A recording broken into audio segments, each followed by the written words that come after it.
Seja muito bem-vindo a mais um Andrew Jumper Live. Como tem sido nosso costume, às segundas-feiras nós entramos aqui no canal do YouTube do Centro Presbiteriano de Pós-Graduação Andrew Jumper para tratar de um tema teológico aplicado às diferentes áreas da vida do cristianismo e da vida dos cristãos especificamente. E nessa noite nós vamos tratar do tema idolatria do coração. E eu trouxe aqui para trabalhar nesse tema conosco dois especialistas em idolatria. Ok, na verdade, gente, qualquer ser humano é especialista em idolatria, porque o nosso coração é idólatra. Mas nossos colegas, Dr. Valdeci e Dr. Felipe, eles têm material publicado dentro dessa área ou são focados e trabalham de maneira muito específica na aplicação desses temas. Dr. Valdeci é o nosso professor na área de aconselhamento bíblico e, obviamente, ele tem que trabalhar bastante com as chamadas idolatrias do coração, ao não só ensinar, mas ao aconselhar. E o professor Felipe escreveu dois livros, na verdade, né, que têm relação com esse tema diretamente, e nós vamos depois falar um pouquinho desses livros mais adiante na nossa live. Colegas, por favor, deem o boa noite aí para o pessoal que nos assiste. Boa noite a todos, é um prazer participar de mais essa live. Como o Dr. Mauro colocou, especialistas em idolatria significa que somos todos idólatras, né? Então eu compartilho com os irmãos desse pecado contra o qual todos nós lutamos. Para mim também é uma grande alegria poder conversar com os colegas a respeito desse assunto, embora eu tenha escrito um texto sobre esse assunto, né, 2 textos sobre esse assunto. Para mim é sempre uma alegria conversar com o Dr. Valdeci, que tem se dedicado a estudar esse assunto de maneira bem específica, há mais tempo do que eu, e aplicar a esta área tão importante. Meu esforço tem sido sempre voltado mais para a questão da apologética, e é sempre bom ser enriquecido por aquilo que os nossos irmãos estudam, e eu já me declaro de início também especialista praticamente nesse assunto, né? Não apenas teoricamente tenho estudado, mas tenho vivenciado praticamente, lamentavelmente. Muito bem, e se você já chegou aí e está nos assistindo, por favor, não se esqueça de cumprir aí os rituais, né, das mídias sociais, seja no Facebook, seja aqui no YouTube, e se inscreva aí no nosso canal, tá bom? Clica aí no inscrever-se, clica no sininho, porque você vai receber as notificações das nossas lives, das nossas devocionais semanais, todas as quartas-feiras, às 9 da manhã, e você vai poder acompanhar, então, o que a gente está fazendo, e não só isso. Eu digo que esse inscrever-se, né, ele faz parte aí do trabalho de espalhar a mensagem. As mídias sociais usam seus famosos algoritmos e elas espalham a mensagem à medida que mais gente interage com um vídeo ou com alguma coisa escrita. Então, ao inscrever-se, ao dar o seu like, etc., você vai estar cooperando para que essa mensagem chegue mais longe, chegue a outras pessoas. E também aproveite e vá conhecer o nosso site, o site do Centro Presbiteriano de Pós-Graduação Andrew Jumper, cpaj.mackenzie.br. E aí, no nosso site, você vai poder também conhecer a nossa revista teológica, a Fides Reformata. São muitos anos de publicações ininterruptas da nossa revista, que estão online, que estão aí disponíveis para você ler os artigos e aprender bastante no campo da teologia aplicada, E certamente você vai encontrar artigos também dentro do tema da nossa live de hoje, tá bom? Então, não deixe de acessar o nosso canal e acessar o nosso site e conhecer aí um pouquinho mais sobre a nossa escola, o Under Jumper. Sem mais delongas, então, vamos tratar aqui de caminhar para as perguntas do nosso tema, que são relacionadas à questão da idolatria do coração, ou as idolatrias, na verdade, né, do coração. Então, vamos aí para a nossa primeira pergunta dessa noite, e eu vou passar aqui, então, para o Dr. Valdeci. Dr. Valdeci, por que é importante nós estudarmos, meditarmos e nessa noite aqui conversarmos sobre este assunto? Esse assunto é importante porque, antes de mais nada, adoração é um tema importante. Adoração é um dos temas mais importantes que nós encontramos na Bíblia Sagrada. Por isso, o reverso da verdadeira adoração, ou seja, a idolatria, é um dos problemas mais comumente abordados pelas Escrituras Sagradas. Deus criou o ser humano à sua imagem.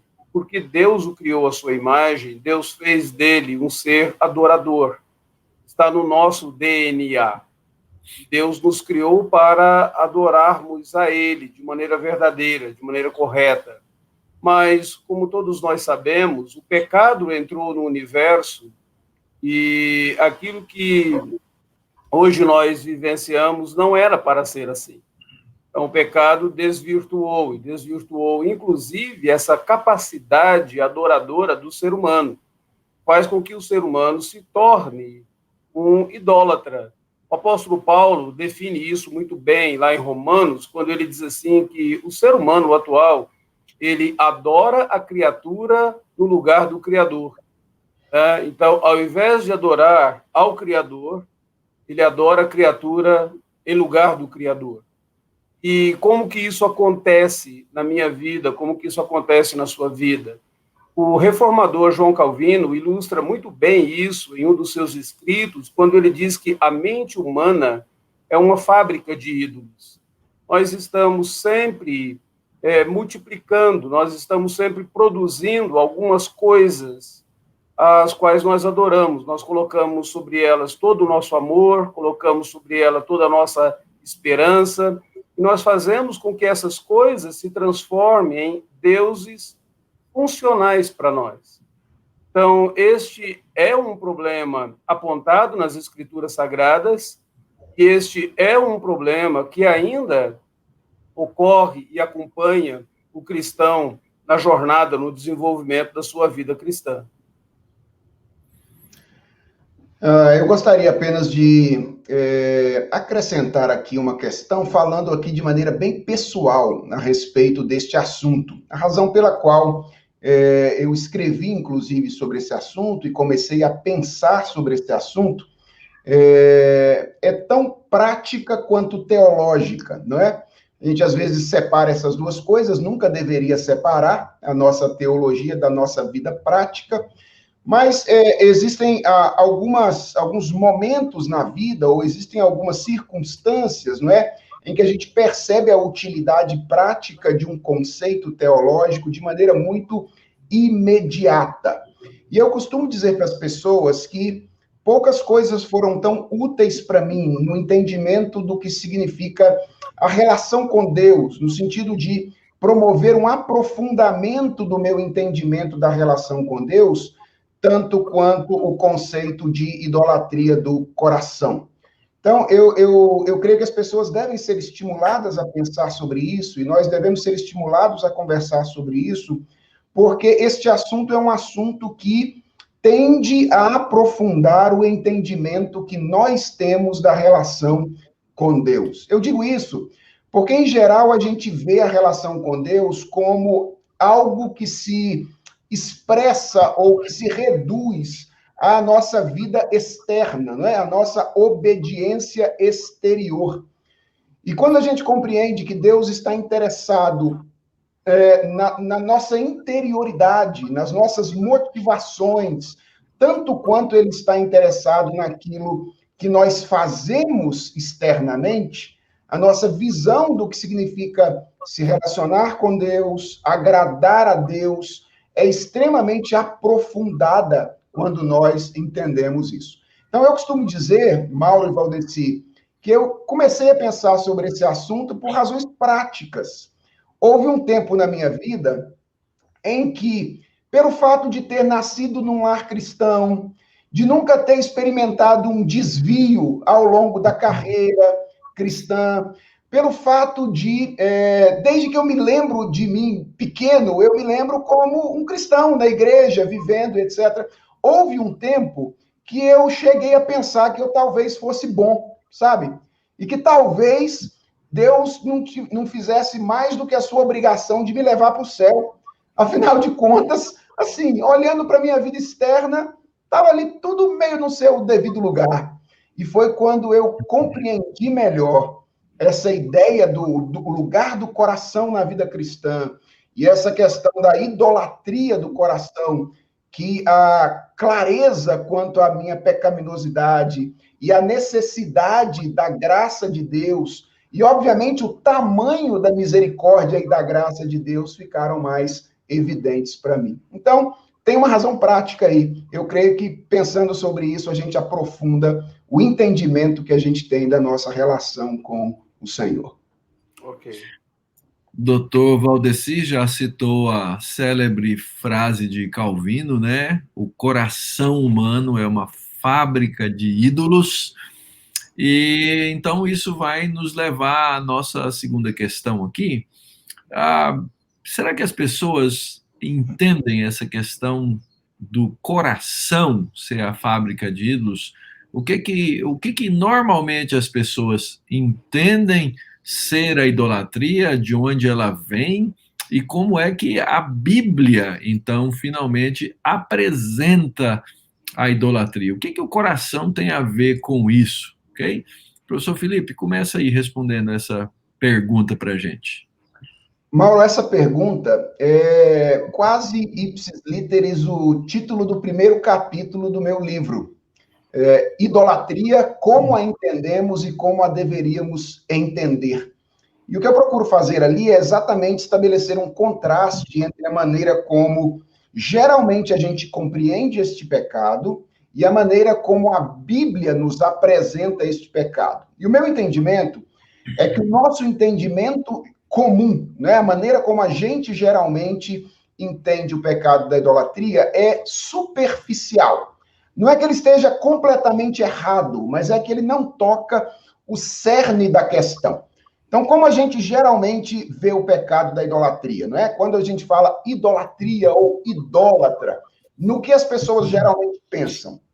Eu diria que elas pensam em um pecado que tem 4 grandes características. Primeiro, é um pecado exterior, ou seja, tem a ver com alguma atitude externa que a gente toma, como, por exemplo, se curvar diante de uma estátua de madeira ou de bronze, carregar um pingente num cordão de algo que a gente se apega como se fosse nos proteger. Então, são algumas atitudes que geralmente as pessoas identificam a prática da idolatria. Em segundo lugar, geralmente as pessoas compreendem a idolatria como um pecado específico ou particular, como um pecado como outro qualquer, como o furto, o adultério e etc. Não é como mais um pecado que a gente pode eventualmente cometer.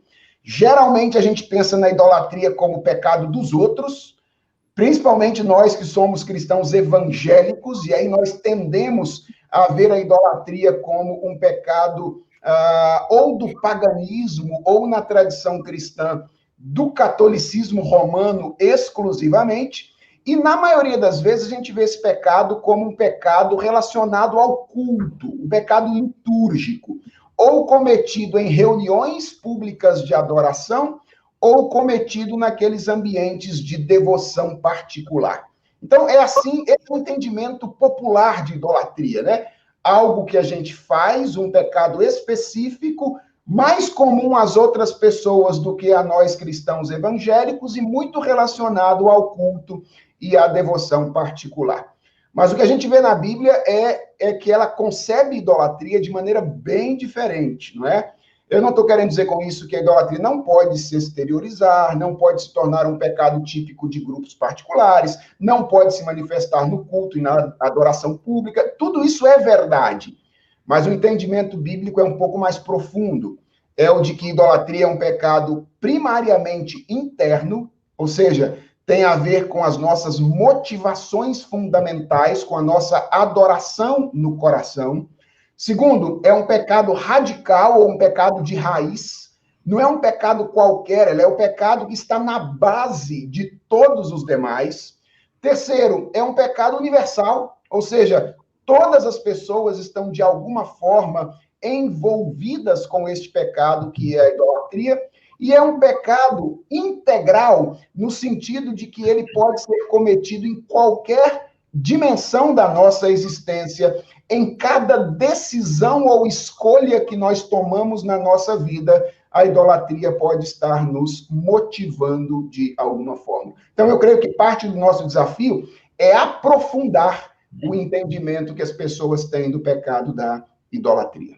Então, nós temos aí mais uma classificação, mais uma taxonomia de pecado, né? O pecado raiz e deve existir o pecado Nutella, não é? Muito bom. Doutor Valdeci. Sim, eu creio que nós precisamos compreender, em primeiro lugar, o que é o coração humano, como que a Bíblia Sagrada aborda o coração. Nós vemos biblicamente que o coração é a metáfora mais utilizada para definir o centro do ser humano. Então, é do coração, diz o escritor de Provérbios, que procedem todos os desígnios, bons e maus. Né? O Senhor Jesus Cristo diz que é do coração que procedem aqueles desígnios pecaminosos. Então, o ser humano, biblicamente falando, é o coração. Meu corpo apenas responde àquilo que o meu coração determina, aquilo que está ali dentro. Então, quando nós falamos desse coração humano que está sempre ativo, sempre produzindo, sempre reagindo, nós vemos que se esse coração não está voltado em submissão a Deus e adorando a Deus, ele vai adorar algo ou alguém, outro. Então, ele vai... E muitas vezes nós não precisamos pensar que ele vai adorar apenas coisas ruins. Nós temos essa ideia, muitas vezes, de pensar na idolatria apenas como coisas más. Por exemplo, ele vai adorar a bebida, então ele vai ser um alcoólico. Ele vai adorar uma droga, então ele será uma pessoa viciada em drogas. Ele vai adorar a prostituição, o sexo, a pornografia e tudo mais. Mas esse coração pode adorar coisas boas. E aqui está, talvez, um pouco da complexidade do nosso assunto. Coisas boas podem se tornar más a partir daquele momento que nós concedemos a elas valores que são valores divinos. Então, imagine o caso, e é interessante, um escritor bíblico coloca isso em um dos seus livros, se não me falha a memória, Tim Keller, quando ele fala de uma mãe que queria muito ter filhos. E aquele desejo pela maternidade, que é um bom desejo, ela levou aquele desejo da maternidade ao ponto da idolatria. E ela passou a viver para os filhos, ela passou a fazer tudo para os filhos. No momento em que os filhos cresceram e eles saíram de casa, aquela mulher entra em uma profunda frustração, porque os filhos para ela eram muito mais do que uma bênção de Deus para a sua vida. Ela atribuiu a eles valor divino. Eles eram seus salvadores funcionais, eles eram seus deuses funcionais. Da mesma maneira, uma profissão pode ter valores divinos. Então, quando usamos essa expressão de Calvino, e, aliás, a expressão correta é a mente humana é uma fábrica de ídolos, mas nós já acostumamos tanto a falar que o coração humano é a fábrica de ídolos, que nós já estamos redefinindo o que Calvino diz. O fato é que, do íntimo do ser humano, existe sempre essa produção de ídolos, e necessariamente não são coisas más em si, mas coisas boas, se tornam más porque nós atribuímos a elas valores divinos. Eu gosto de uma frase, Mauro, do C.S. Lewis. Na verdade, o Lewis, ele fala essa frase, ele não está se referindo especificamente à idolatria, mas ele está querendo argumentar como a maldade do homem aponta para o seu valor, o seu grande valor, né? O fato do homem ter se tornado tão mal depois da queda aponta para o fato de que ele era o ser mais valioso da criação. E ele usa uma frase que eu geralmente aplico para essa questão da idolatria, que é: quanto maior é o anjo, maior é o demônio. Ou seja, quanto maior é a dádiva que Deus nos concede, maior é o risco que nós temos de substituir o doador pela dádiva que nós recebemos. Então, isso é um risco muito grande para nós. Quando Deus nos abençoa e nos dá coisas ricas, não é? Como o Dr. Valdeci mencionou aí, família, trabalho, prazer e etc., nós temos uma tendência, por causa do nosso coração pecaminoso, de substituir o doador pela dádiva, e isso significa idolatria. Então, idolatria não tem a ver apenas com o que a gente adora, não é? Em função de que a gente está adorando e vivendo, mas a maneira como nós nos relacionamos com alguma coisa é fundamental. Então, não é só com o que você se relaciona, mas é a maneira como você se relaciona com aquele algo que também é importante nessa questão da idolatria. E é legal porque o próprio Lewis, ele usa um termo que nos ajuda a ver isso. Ele diz assim, que é amor desordenado. Essa definição é fantástica, porque amor desordenado, né, é aquilo que acaba definindo se você está, de fato, se agradando com a bênção de Deus, com o anjo que Deus mandou, como Felipe colocou para nós neste momento, ou se você está atribuindo a este anjo valores divinos.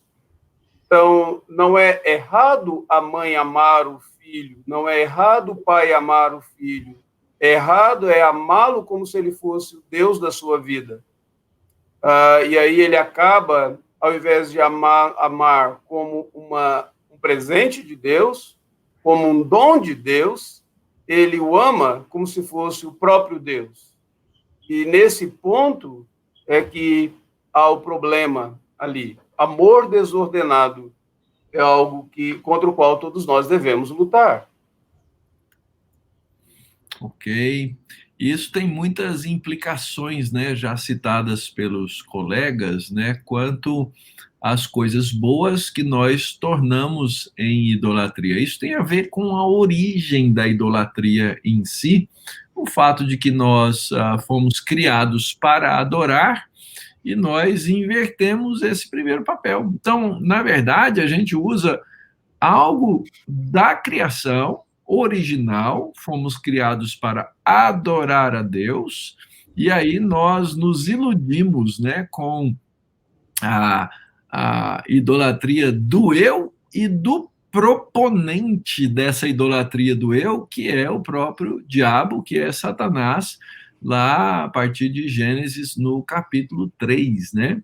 E aí, isso tem implicações para a nossa vida pessoal, como cristãos, como crentes, tem implicação para as nossas relações com a própria igreja, tem as implicações para a nossa relação com os nossos filhos, né? Um exemplo muito prático que a gente vai tratar aqui mais adiante um pouquinho é a maneira como a gente quer, como pastores, como a gente quer pastorear as pessoas, né? Em geral, a gente faz um pastoreio de comportamentos, quando, na verdade, o pastoreio deveria ser do coração, né?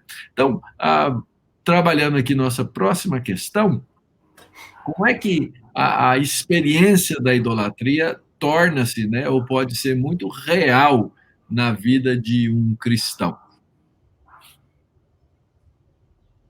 Acho que eu começo com ela. Esse é um ponto interessante, porque muitas vezes nós imaginamos que apenas não cristãos podem ser idólatras. E esse é um erro muito grande. quando nós temos esse conceito na nossa mente, não é?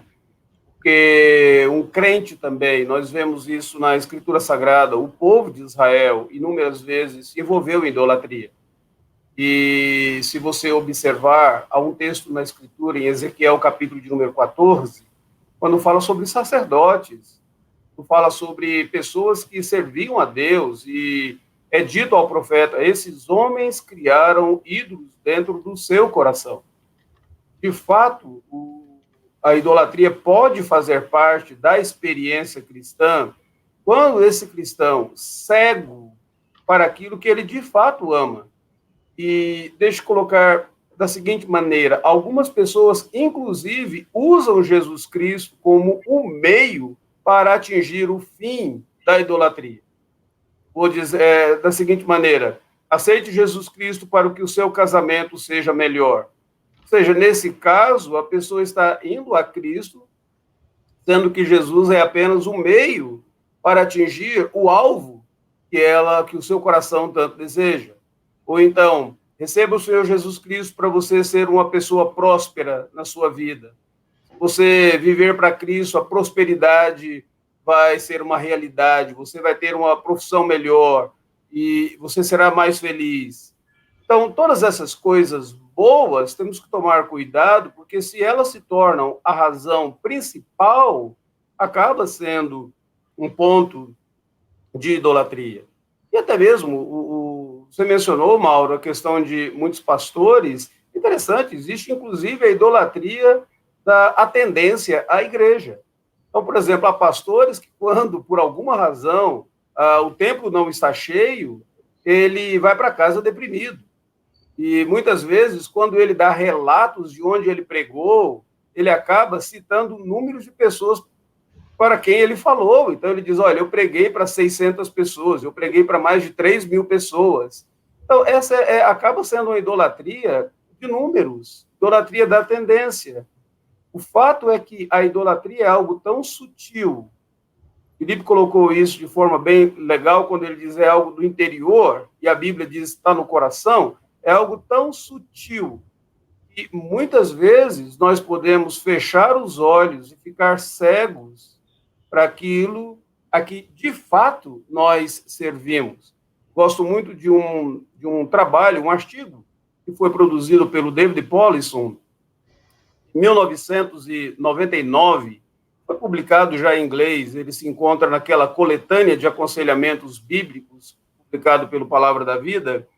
Ele dá 35 perguntas para ajudar a pessoa a identificar o ídolo do seu coração. Elas começam mais ou menos assim, a quem de fato você ama? O que você odeia? O que você busca? De que você tem medo?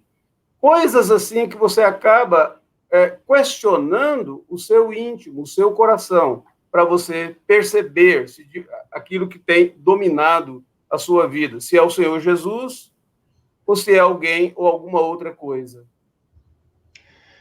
Eu acho, Mauro, que nós tendemos a responder algumas vezes de maneira negativa a essa pergunta por causa da nossa definição frágil no começo.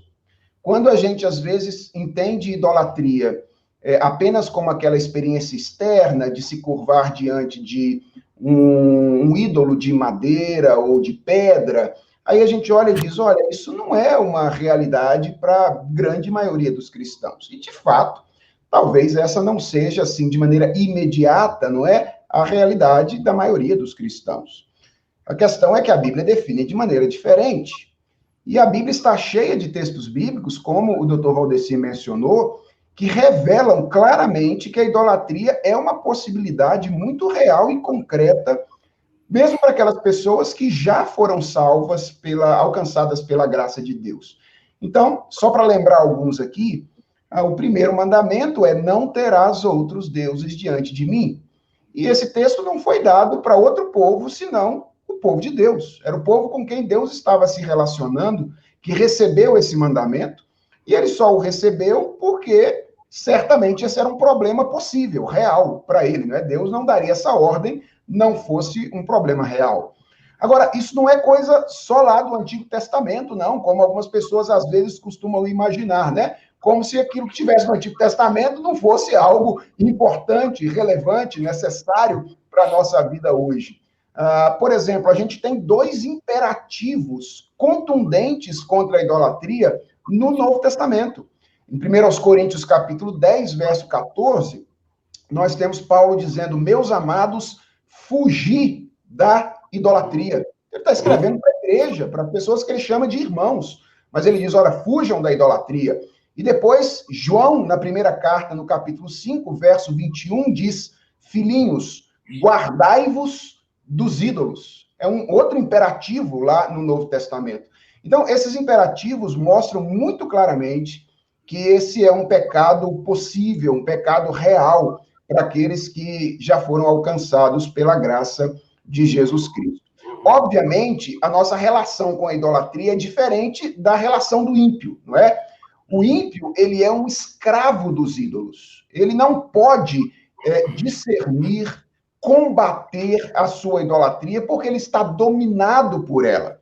Para nós, a idolatria é um pecado quando nós damos ouvidos a vozes concorrentes à voz do nosso Senhor, que insiste em tomar lugar no nosso coração e no mundo ao nosso redor. Então, nós não somos mais escravos dos ídolos, como são os ímpios, mas isso não significa que, por vezes, nós não possamos dar ouvidos à voz do nosso coração, ouvidos à voz de Satanás, que domina, de certa forma, a cultura, a realidade ao nosso redor, e deixar-nos levar pela idolatria, substituindo Deus por outra coisa qualquer no centro ou no trono do nosso coração.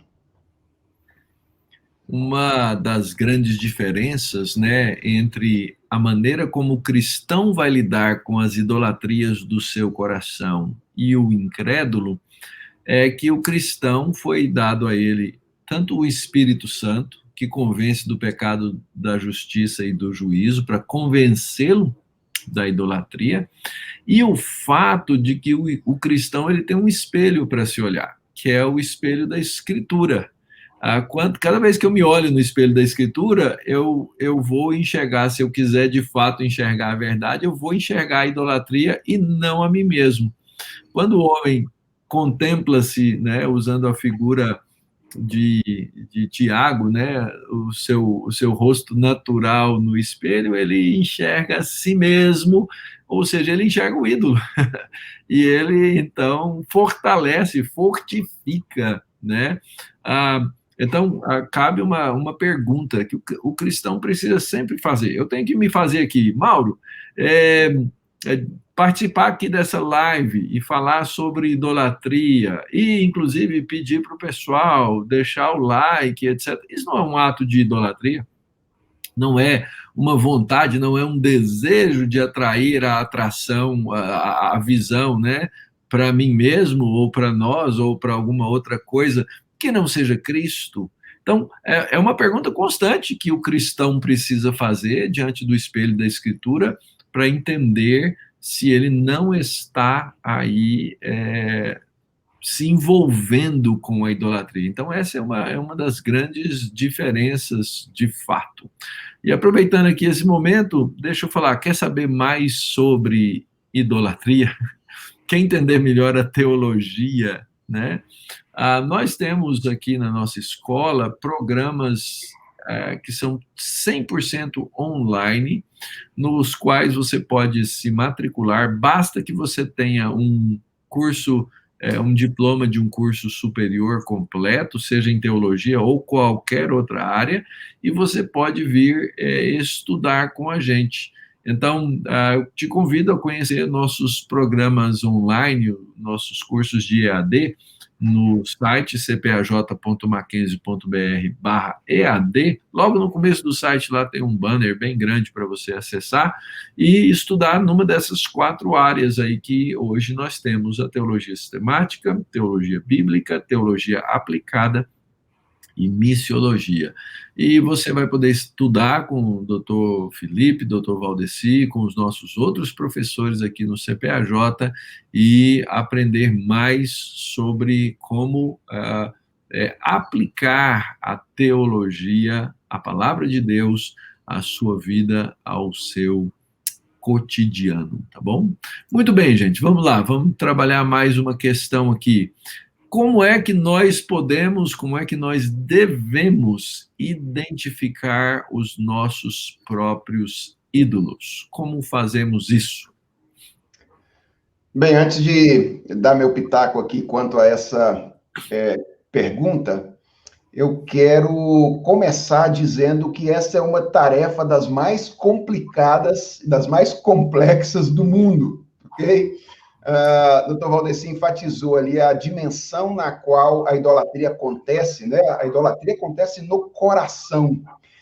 E a Bíblia diz duas coisas a respeito do coração que evidenciam o quão difícil é esse esforço nosso, né, de identificar a nossa própria idolatria. A primeira coisa que a Bíblia diz sobre o coração é que ele é naturalmente uma dimensão de difícil acesso, não é? Por exemplo, há um provérbio que diz que o coração do homem é como águas profundas. Ou seja, você não visualiza facilmente aquilo que passa no seu coração. Quando a gente está falando do coração, a gente está falando da dimensão mais profunda da existência humana. Então, ele é naturalmente assim, não é? A nossa antropologia é esta e o coração é de difícil acesso. Mas a Bíblia diz outra coisa sobre o coração que piora as coisas, né? É que no atual estado ele é enganoso. Então, ele não é apenas uma dimensão de difícil acesso, mas ele é uma dimensão que, quando a gente consegue acessar, a gente ainda não pode ter certeza de que a gente está fazendo a leitura correta, porque, vez após outra, o coração nos engana. Então, eu queria começar dizendo que identificar a nossa própria idolatria e ajudar outras pessoas na identificação da sua idolatria não é uma tarefa fácil. Ela é uma tarefa difícil, complexa, e que, na minha opinião, envolve duas coisas. Primeiro, envolve a nossa atividade responsável. A gente precisa fazer alguma coisa para sondar o nosso coração, não é? Esse mesmo provérbio que eu mencionei agora aí, né? O coração do homem é como águas profundas, diz que o homem de inteligência consegue sondar o coração. Então, isso é algo que a gente faz, não é? A gente precisa fazer alguma coisa. E a pergunta é, o que a gente deve fazer? Eu tenho chamado essa atitude nossa responsável aí de um movimento de autorreflexão radical. É isso aí, Mauro, que você mencionou anteriormente, dizendo, olha, eu preciso ficar intencionalmente refletindo a respeito das minhas motivações. E eu acredito que a janela para fazer isso são as nossas atitudes externas, porque a Bíblia diz que as nossas ações externas são o resultado do nosso coração. Então, por exemplo, a Bíblia diz que a nossa boca fala daquilo que o coração está cheio. Então, as nossas palavras, elas são altamente reveladoras do nosso coração. O Dr. Valdeci mencionou ali, por exemplo, do pregador, que quando vai mencionar a bênção do seu sermão, menciona a quantidade de pessoas que o ouviu. Não é? Veja, se isso é o foco das nossas palavras, quando nós vamos mencionar um fato assim, isso está dizendo alguma coisa daquilo que nós valorizamos no mais profundo do nosso coração. Então, presta atenção nas suas palavras, elas são altamente reveladoras daquilo que vai no seu coração. Principalmente aquelas palavras que você diz quando você não pode manipulá-las. Sabe, assim, porque discurso a gente manipula, né? Por exemplo, eu vou escrever um discurso, aí eu posso escolher as melhores palavras, etc. Mas aquelas palavras que você diz, por exemplo, de supetão, num momento de crise, quando você toma uma fechada no trânsito, por exemplo, aquelas palavras ali são muito reveladoras daquilo que está dentro do seu coração, porque você não teve tempo de manipular essas palavras, né? Eu costumo dizer que os pensamentos, né, os sonhos que a gente acalenta, quando a gente pensa na gente daqui a 5 anos, daqui a 10 anos, né?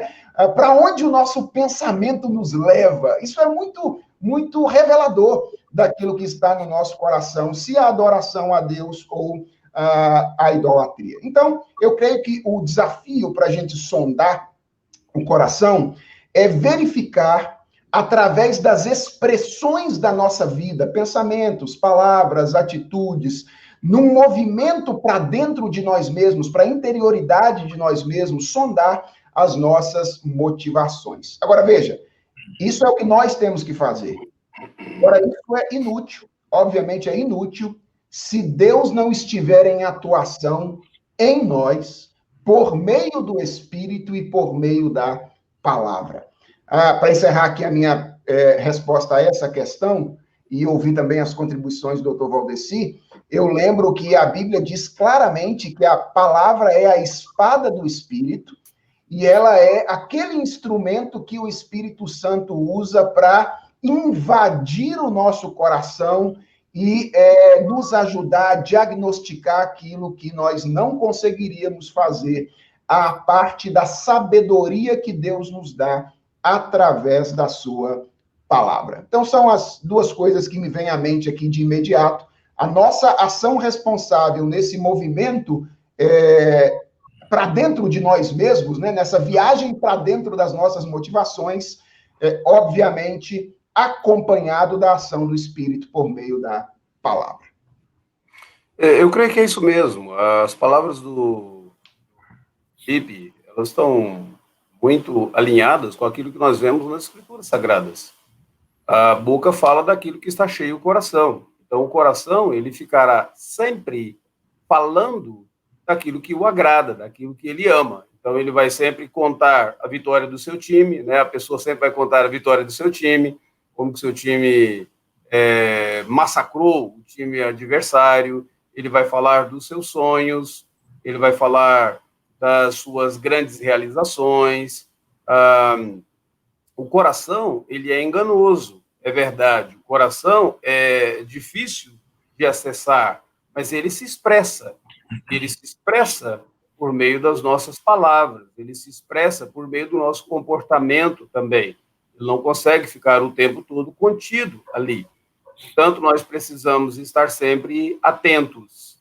E, é claro, a palavra de Deus é o espelho, sim. Então, vejamos, 3 coisas práticas, a partir daquilo que o professor Felipe colocou, e que nós podemos fazer, uma aplicação daquilo que ele disse.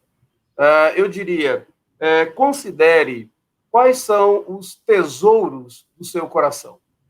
O que você de fato ama? O que você adora? Aquilo para o qual você vive. Aquilo que, se você perder, você praticamente entra em desespero.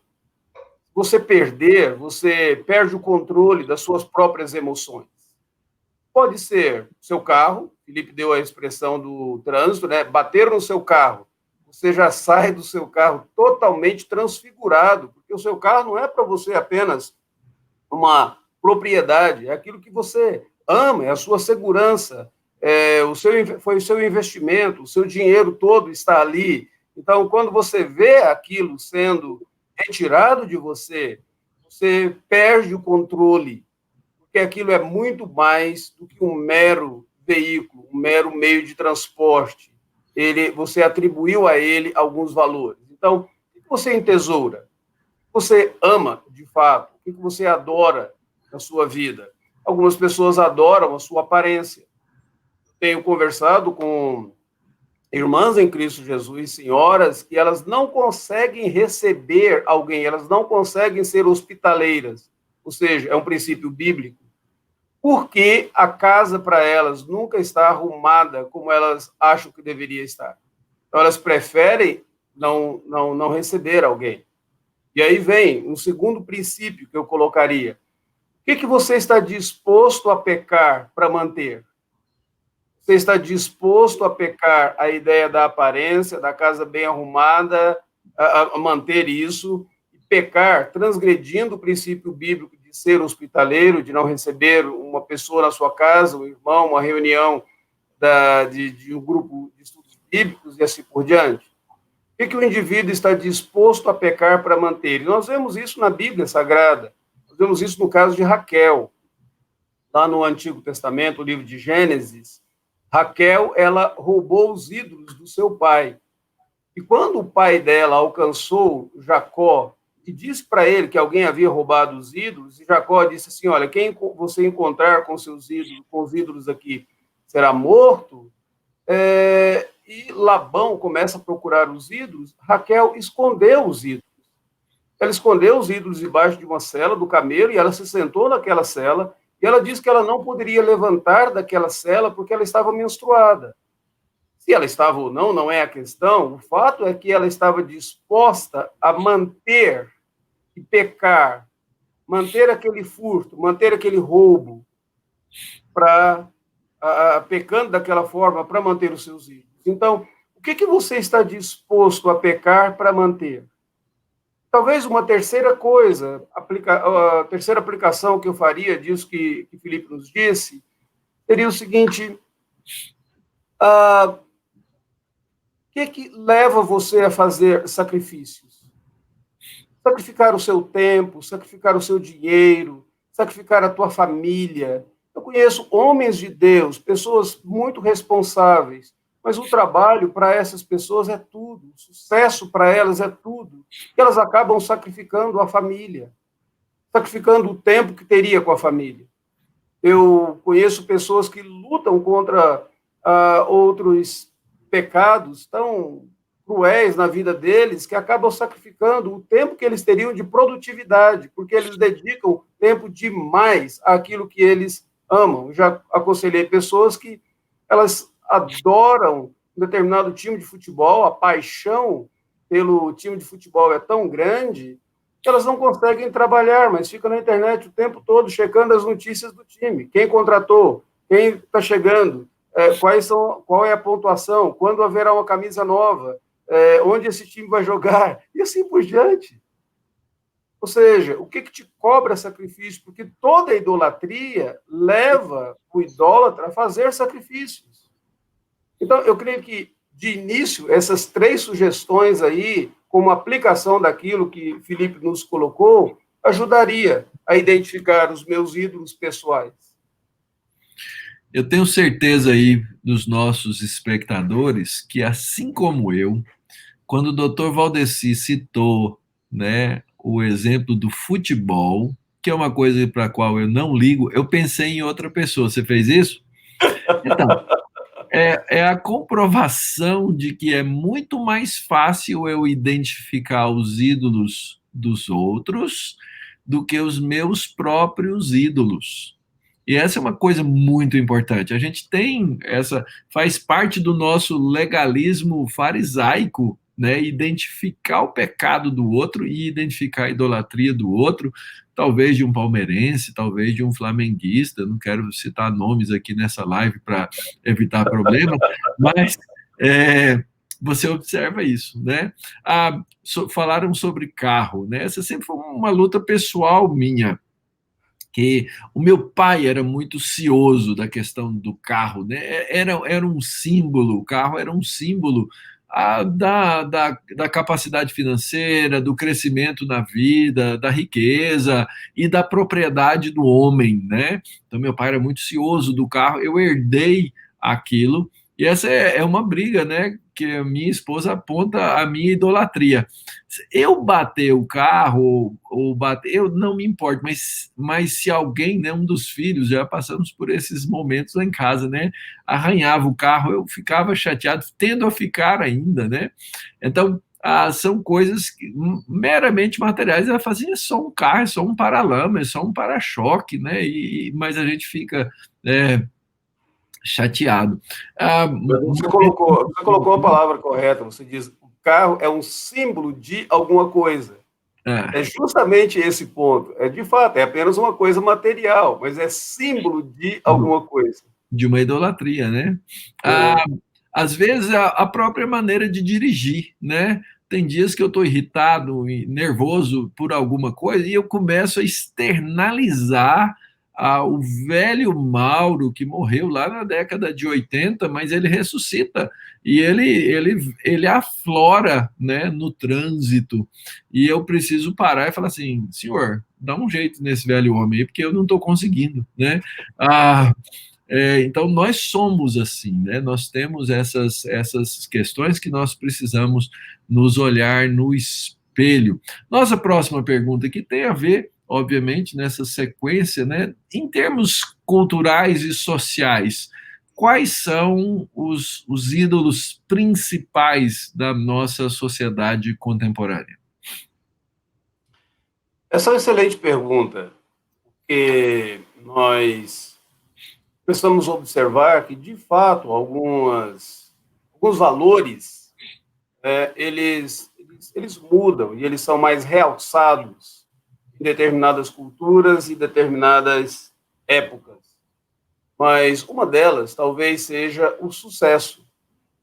Nós vivemos uma época na qual todas as pessoas lutam e buscam o sucesso. É claro que ninguém quer ser um fracasso na vida, mas as pessoas buscam pelo sucesso e se agarram a ele de tal forma que elas não conseguem lidar com o fracasso. Você nota algo interessante quando você vê um empresário que, no momento em que ele tem um fracasso, ele se entristece e ele se prepara para uma outra negociação. Então, ele entende aquilo, foi uma coisa ruim, beleza e tal. Todavia, você observa outros que adoram o sucesso, que, mediante um fracasso, ainda que seja pequeno, eles cometem suicídio. Eles se desesperam. Então, de fato, acaba sendo um ídolo. O próprio individualismo. Nós vivemos nesse período tão individualista, no qual a minha vontade, faça-se a minha vontade. Nós respeitamos o indivíduo muito mais do que a própria coletividade. Nesse período de pandemia pelo qual nós estamos passando, isso se aflora, isso fica muito claro entre nós. Se nós discutimos se devemos ou não fazer o isolamento social, se nós devemos ou não utilizar uma máscara, se nós deveremos ou não tomar uma vacina. Eu sei que existem complexidades em todas essas discussões, mas se você observar, uma das coisas que muitas vezes domina a discussão é qual é o meu direito, qual é a minha vontade. Então, eu acabo me colocando nesse aspecto como o indivíduo sendo muito mais importante do que a coletividade. Em outras culturas não é assim, mas na nossa cultura ocidental isso tem imperado. Você observa uma outra característica, talvez seja o próprio fato da imagem, o que as pessoas pensarão de mim. A minha imagem é muito importante. Então, nós temos uma indústria de cirurgias plásticas para tentar melhorar a minha imagem. Ou então, eu acabo postando, muitas vezes, nas redes sociais, aqueles momentos que são apenas agradáveis para mim. A minha imagem é importante e eu contrato, muitas vezes, até mesmo alguns coaches, eu contrato algumas pessoas que irão me ajudar a melhorar a minha imagem. Então, esses valores acabam sendo alguns dos ídolos que nós poderíamos colocar para os dias atuais. Tem alguns que parecem, assim, ao longo de toda a história. Por exemplo, prazer, a busca pelo prazer. Tudo que eu quero é ser feliz. Eu acho interessante citando um filme foi muito comum, acho que na época que os meus filhos eram adolescentes, eles assistiram esse filme mais ou menos umas 5 vezes, se não mais, e alguns adolescentes até hoje gostam de assistir, chama Um Amor para Recordar.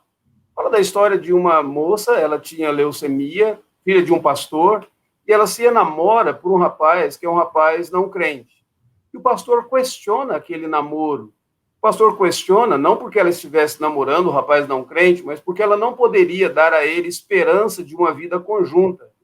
Então, ele acha que aquilo não era moral que ela estava fazendo. Ele tem uma discussão, uma conversa com a filha na varanda da casa dele, E ele vira para ela e diz assim: o que você acha de perguntar a Deus pela vontade dele sobre este assunto? E ela, com toda a autoridade de 15 anos de idade, se levanta e ela vira para o pai e responde assim: tudo o que Deus quer é que eu seja feliz. Então, essa é a perspectiva que várias pessoas têm na geração atual. O meu prazer, a minha felicidade, é isso que importa. Como diria a música antiga do Roberto Carlos, né? Se eu chorei ou se eu sorri, o importante é que emoções eu vivi. Eu vivi o meu momento. Então, inúmeras vezes, isso é um ídolo da sociedade contemporânea. Eu não tenho muito a acrescentar ao que o doutor Valdeci disse, acho que a resposta dele foi bastante completa. Eu apenas gostaria de enfatizar essa questão final que ele mencionou, quando ele disse que alguns ídolos parecem perpassar a história, né? Eu costumo brincar dizendo que Satanás é pouquíssimo criativo, né? Pouquíssimo criativo. O que ele consegue fazer é dar roupagens novas a velhas coisas. É assim no que diz respeito à heresia e é assim no que diz respeito à idolatria também. O que ele faz é dar roupagens novas a velhos ídolos. Pensando aqui nessa dimensão mais coletiva, né, mais social da idolatria, a Bíblia tem uma palavra que ela usa frequentemente no Novo Testamento para se referir a uma mentalidade que governa esta realidade sem Deus, que é marcada pelo espírito da idolatria, né? E a palavra que a Bíblia usa no Novo Testamento é mundo. A Bíblia usa essa palavra frequentemente, a palavra mundo, para se referir a essa mentalidade contrária a Deus, portanto, estimulada pela idolatria, que marca a realidade na qual nós vivemos, afetada pelo pecado. E há um texto no Novo Testamento, escrito por João, na sua primeira carta, em que João ele parece caracterizar o espírito que marca esta mentalidade, né? Quando ele diz que nós não devemos amar o mundo, nem as coisas que há no mundo, porque tudo que há no mundo passa. E ele, então, caracteriza o mundo por três grandes tendências, que são a concupiscência da carne, a concupiscência dos olhos e a soberba da vida. E eu acho que aqui nós temos três desses ídolos que perpassam a história e que ganham novas roupagens à medida que as coisas mudam, não é? A concupiscência da carne é esse desejo desenfreado por experiências sensoriais de prazer, não é? Então, concupiscência da carne, sentir coisas. A concupiscência dos olhos me parece estar mais relacionada ao desejo de ter coisas, possuir coisas, né? Posses. E a soberba da vida me parece estar mais relacionada ao ocupar lugares específicos, a sentar em cadeiras específicas, tem mais a ver com reconhecimento. Não é à toa que, vez após outra, surge aí um pastor, um pregador, escrevendo um livro cujo título é Sexo, Dinheiro e Poder.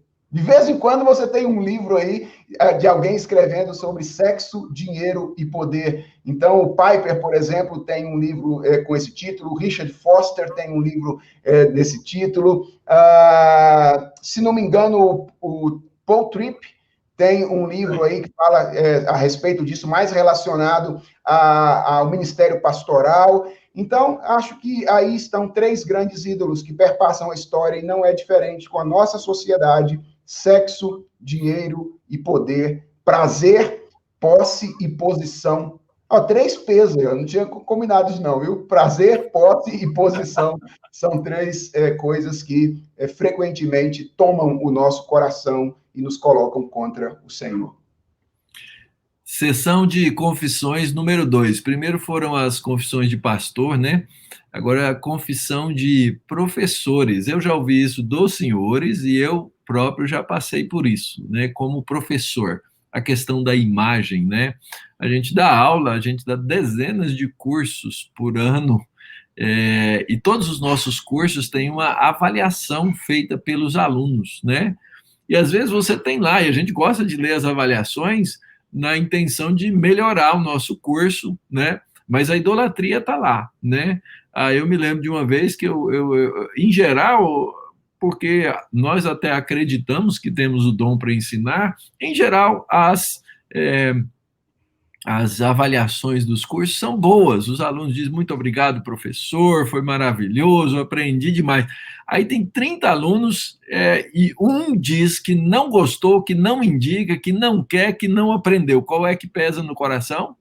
É sempre esse, não é? Porque nós estamos ligados, preocupados com a nossa imagem. E aí a idolatria do coração, ela vem fora, né? Eu costumo dizer que isso só acontece, eu só fico deprimido 6 meses, depois eu melhoro. Ah, e, mas é verdade, né? Essas nossas idolatrias são muito grandes. Colegas, nós já caminhamos por 1 hora, então nós vamos agora responder mais uma pergunta e depois fazer uma indicação de materiais para os nossos espectadores aqui, não sem antes eu ter a oportunidade aqui de mencionar de novo os nossos cursos, agora os nossos programas presenciais, tá? Nós temos vários cursos aqui no Andrew Jumper, que são programas presenciais modulares. Alguns são híbridos ainda. Então, o que acontece? Você não precisa vir morar em São Paulo para estudar conosco. Você vem a São Paulo 2, 3, 4 vezes ao ano, passa aqui uma semana, de segunda a sexta, e você pode desenvolver alguns desses programas que estão aí projetados na tela, ok? São os programas de especialização em educação cristã, é um modular híbrido, tem cursos online e cursos presenciais. O nosso programa de revitalização e multiplicação de igrejas, que também ele é modular presencial, mas por causa da pandemia, né, e das condições que temos, tem alguns cursos online hoje. Temos 3 mestrados, um mestrado em Artes em Liderança Educacional Cristã, feito em parceria com o Gordon College, o nosso Magister Divinitatis, que opera em 3 grandes áreas, e o nosso STM, que trabalha com 8 diferentes habilitações da teologia. E, por último, nosso doutorado em ministério, junto com o Reformed Theological Seminary, que você pode aí acessar o nosso site, investigar, pesquisar a respeito, e quem sabe você pode se tornar um dos nossos alunos e vir estudar aqui no Centro de Pós-Graduação Andrew Jumper. Fica aí o nosso convite para você conhecer os nossos cursos, ok? Próxima pergunta, para sermos rápidos na resposta, tá? Que cuidados o conselheiro bíblico deve ter enquanto ajuda outras pessoas a enfrentar a idolatria? Esta é a pergunta de $1 milhão, né? Uma pergunta muito profunda, muito complexa. Creio que nós vamos apenas tocar em algumas partes. Em primeiro lugar, eu creio que o conselheiro bíblico tem que cuidar para que ele não se transforme em um caçador de ídolos. O que eu quero dizer com isso? Sabe aqueles caçadores de bruxas que a gente lia na história? Então, eles estavam sempre procurando ali. Muitas vezes, porque o conselheiro bíblico tem este conceito, que é um conceito bíblico da idolatria, que o ajuda muitas vezes a identificar problemas, lutas, dores de algumas outras pessoas, ele acaba muitas vezes olhando para as pessoas, já tentando dizer assim, qual é o seu ídolo? Ele começa a ler a pessoa para identificar um ídolo. Não se esqueça que quando você está conversando, você está tentando ajudar alguém, você está lidando com uma pessoa. Então, ouça esse indivíduo, ouça esse irmão, essa irmã, como uma pessoa, antes de mais nada. Não meramente como um idólatra.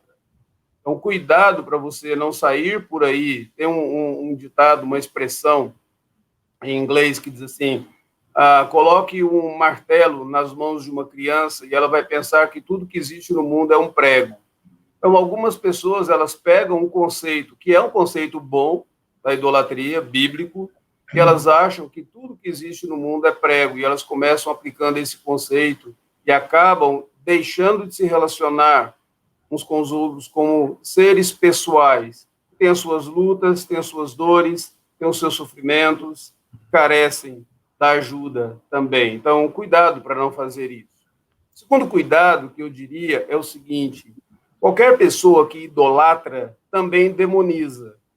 É muito comum você ver algumas pessoas que elas idolatram uma boa teologia, elas demonizam quem não tem uma boa teologia. Elas idolatram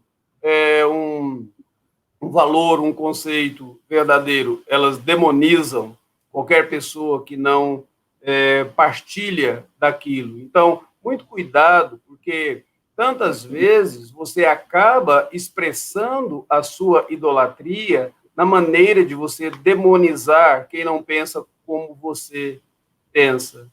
E isso acaba prejudicando profundamente o relacionamento e impede que você ajude uma pessoa. Então, e terceiro lugar, cuidado com os seus próprios ídolos. Esse é um ponto extremamente importante, porque todas as vezes que eu tento ajudar alguém, eu tenho que sondar e visitar o meu coração.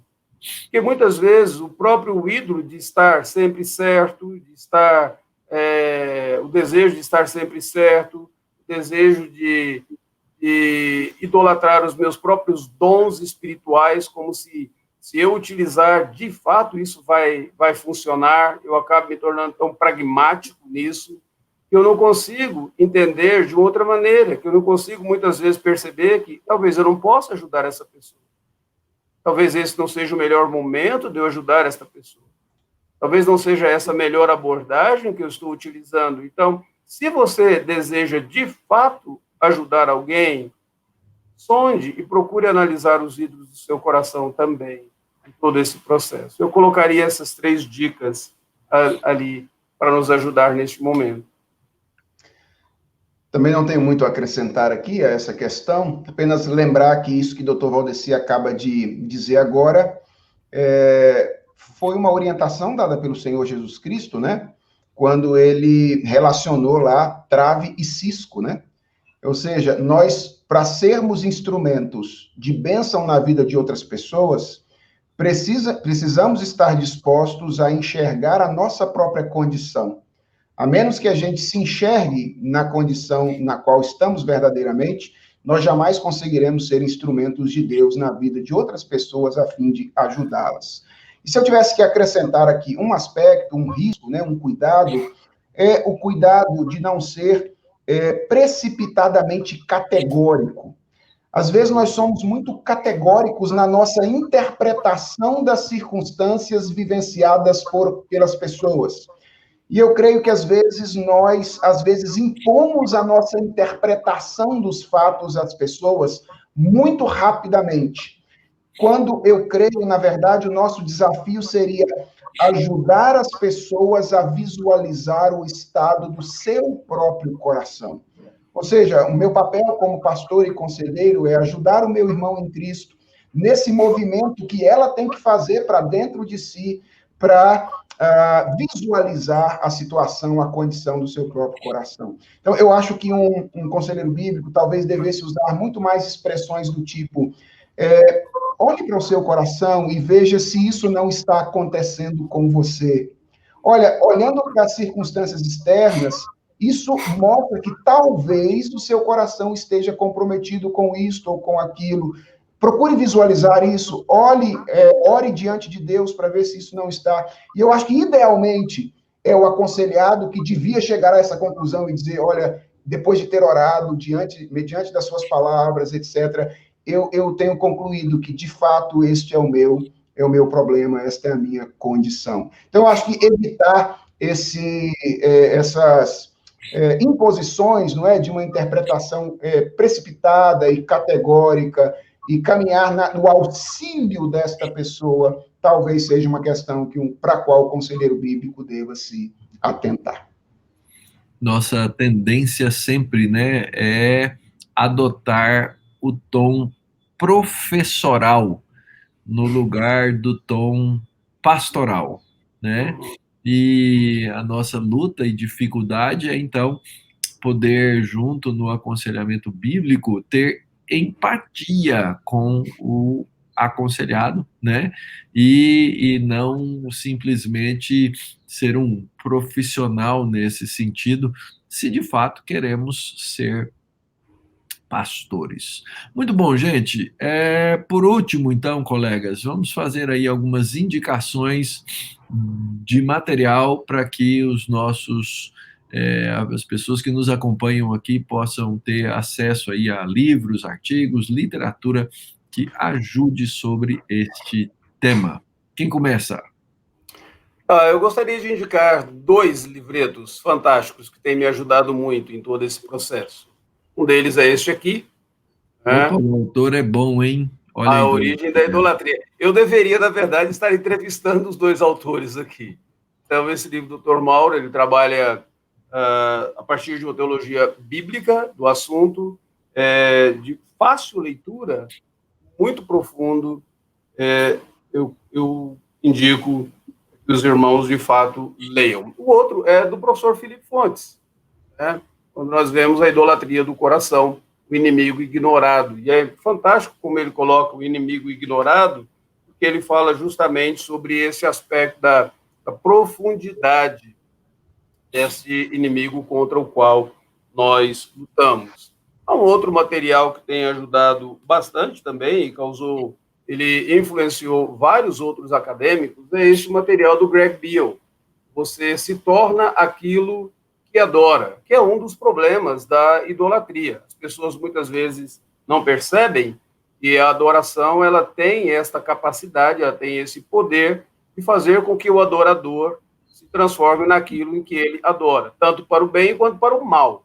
O mal, a Bíblia Sagrada diz que aqueles que adoram ídolos tornam-se semelhantes a eles. Para o bem, a Escritura Sagrada diz, todos nós com os olhos desvendados contemplamos como por espelho e somos transformados à imagem do próprio Jesus Cristo. Então, daí já fica a dica, inclusive, sobre como lutar contra essa idolatria pessoal, é você adorando verdadeiramente ao Senhor. Tem um sermão muito interessante que foi pregado pelo Thomas Manton, e o título é O Poder Expulsivo de uma Nova Afeição. Quanto mais eu estou apaixonado por Cristo, ou afeto a Cristo, a sua palavra, mais eu consigo expulsar os ídolos do meu coração. Então, eu deixaria este material como sugestão. Eu gostaria também aqui de indicar 3 livros. O primeiro deles, talvez, o Dr. Valdeci pode confirmar aí ou não a minha informação, é talvez o responsável por ter introduzido de alguma forma, ou pelo menos popularizado de alguma forma o conceito no Brasil, que é esse livro do Dr. David Potterson, Ídolos do Coração e Feira das Vaidades. Estou certo, Valdeci? É isso mesmo? Correto, é isso mesmo. Perfeito. Eu conheci esse conceito de idolatria do coração através deste livro, e eu quero recomendar, portanto, àqueles que têm interesse, inclusive na genealogia do conceito no Brasil, né? Tendo em vista que ele foi o livro a introduzir o conceito por aqui. E 2 outros livros agora mais aplicados. Para quem tem interesse na utilidade do conceito de idolatria do coração para apologética, eu recomendo este livro, Razões do Coração, Reconquistando a Persuasão Cristã, do Dr. William Edgar, que mostra como pode ser útil trabalhar com o conceito de idolatria na apologética. Muito recomendável. E este livro, que é um livro útil para a educação de crianças, não é?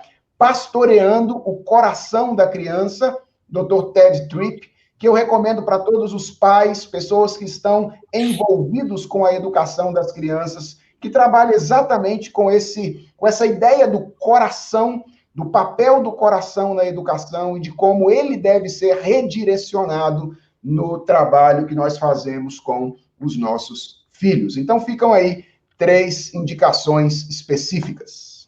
Na área da educação, o professor Felipe Fontes também produziu um outro livreto que foi publicado pela Associação Internacional de Escolas Cristãs, junto com a editora Fiel, que você ensina de acordo com o que você adora. Então, a exemplo aí é uma aplicação, né, dessa teologia desenvolvida aí por Greg Beale, no livro apresentado pelo Dr. Valdeci, aplicada à questão da educação. Então, se você está na área de educação ou você é pai, são os pais que precisam ouvir muito sobre isso, dá uma olhadinha nesse livro também do professor Felipe. Muito bom, gente, muito bom ter estado aqui mais uma vez com vocês nessa programação, falando sobre o tema da questão da idolatria e procurando entender um pouquinho mais, né, o que acontece, da onde vem e para onde nos leva a idolatria. Antes de terminar, quero fazer aquelas recomendações famosas. Inscreva-se no canal, clica no sininho, deixa o like aí no Facebook, siga a nossa página, etc., porque isso vai fazer com que a mensagem chegue a mais pessoas. Lembro que o processo seletivo do nosso curso de revitalização e multiplicação de igrejas está aberto, assim como o processo seletivo dos nossos cursos de EAD. Você pode entrar a qualquer momento nos nossos cursos de EAD. Portanto, conheça aí mais um pouquinho da nossa escola e dos programas que nós oferecemos. Por favor, colegas, deem aí o seu boa noite para quem nos assiste. Boa noite a todos, Dr. Mauro, Dr. Felipe, um prazer participar dessa live com vocês. Eu sei que é um assunto abrangente, poderíamos conversar mais sobre isso, mas foi muito agradável o nosso bate-papo. Obrigado. Para mim também, muito obrigado aí, Dr. Valdeci, Dr. Mauro, pelo tempo juntos. É sempre muito bom poder aprender com vocês a respeito desse e de outros assuntos. E eu espero que tenha sido um tempo também muito rico e muito agradável para aqueles que nos acompanharam durante todo este tempo. Que o Senhor nos abençoe e nos dê um coração completamente dele. Amém, muito bom. Então, é isso aí, gente.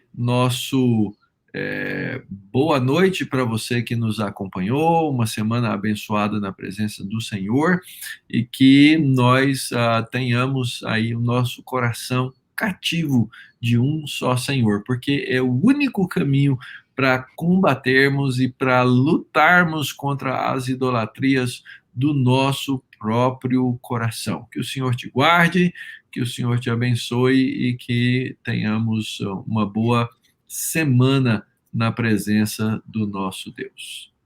Até mais, até a próxima segunda-feira.